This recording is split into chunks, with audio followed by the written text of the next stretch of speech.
A team you're very familiar with, the Clippers. So they are on a 9-game win streak.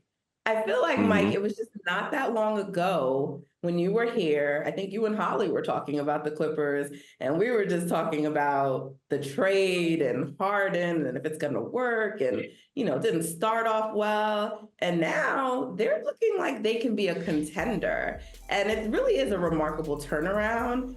I will say I was not someone who was actually out on the Clippers. Like I did say a couple of weeks ago when we were talking about like sleeper teams or sneaky teams, I thought the Clippers could be one of them, but I know that people don't like to believe in the Clippers because we just feel like it's always all this hype for them, and then it's injuries, it's, falling short in the bubble, whatever it is, but there's always something. But I just felt like, listen, in the event that Kawhi or PG go through their normal injuries that just come up for them, and so far they've been healthy, but should Wow. that happen, I think the addition of James Harden will stabilize them, So you have that, but right now they haven't needed it. And now that Harden has figured out how to work with them and Russ is coming off the bench, they got a flow, Mike.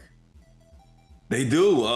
Since that 6-game slide, they've won 14 of the last 17 games, 9-game winning streak, which is the longest active winning streak in the NBA right now, and tied for the longest streak in the NBA this season. But you didn't have hope for the Clippers. I used to work for the Clippers. I used to do the pre and post game show for the Clippers for 3 years. Right when they had Blake Griffin, right before they traded him. Chris Paul's last year, I was there. They brought in Tobias Harris, and there was some hope, some optimism, of course, in Blake's last season with Chris Paul and DeAndre Jordan before they broke that team up and whatnot. But they've had a good run over a period of time during the regular season, but they could never get over the hump. They finally got into the Western Conference Finals one year. They still got into the NBA Finals. So since nobody has a history of what the Clippers can do in the playoffs, because they've never been to the NBA Finals, there isn't optimism. And being out here in LA, it's another animal, so to speak, because the Clippers are here and they're going to get their new arena in Inglewood next year. Everybody's going to be happy for them. I love Steve Ballmer. I love what he's doing for the team. I love the team that he's assembled. I love Ty Lue and everything they have. But it's still the Lakers' town out here in LA. And so when the Lakers are doing well, and I know we'll talk about the Lakers in just a second, nobody's really considering the Clippers, even if they're winning like this. So you mentioned it. Here's the key, Nat. Kawhi Leonard's playing basketball games. All right. This is what they expected when they brought him in. He's healthy. I looked it up today and I was shocked. I'm like, Kawhi Leonard has played in 27 games. And the Clippers have only played 27 games. He has not missed a game this year. Paul George has only missed 2 games, including last night's game. So if they can stay healthy, that's a huge if, because I know that old saying, if your auntie had, she'd be your uncle. Right. If they can stay healthy, and if James Harden can pick up what he has not been able to do in the postseason throughout his NBA career, they really should, if you look at the state of the NBA right now, especially in the Western Conference, they should be the team to beat to come out of the Western Conference and go to the NBA Finals, the way it's assembled right now. And you see, the thing about it is I actually don't think that, to me, is what makes this such a really great marriage.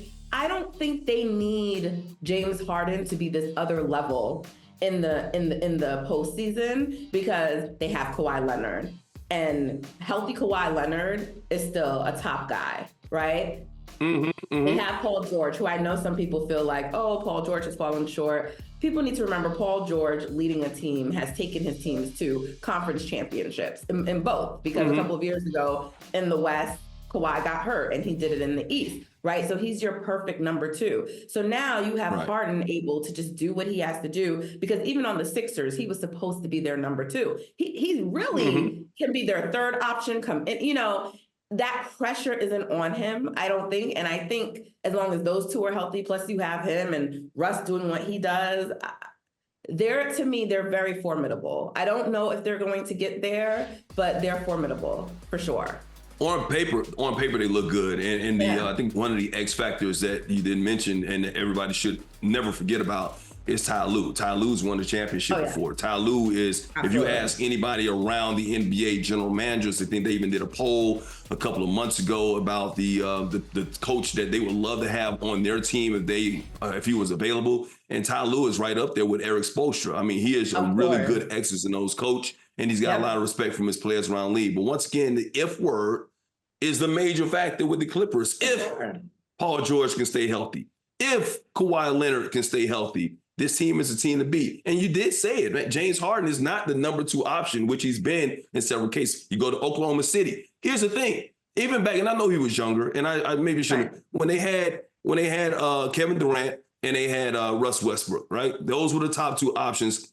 James Harden, coming off the bench that year, coming to the NBA Finals, did not show up. Now, I know that's not his team, but when you play the reason why this Clippers team is on the run that they're on right now is not just because Kawhi's playing well. It's not just because Paul George's playing well, but they rely on James Harden to do what he's doing, facilitating the basketball, whatever. If James Harden's out there turning the ball over in the playoffs, if he's not scoring, if he's missing, he's going 2 for 18 from the field, they're not going to be great in the playoffs. It's just not going to happen because they rely too heavily on his man when it comes to winning these basketball games.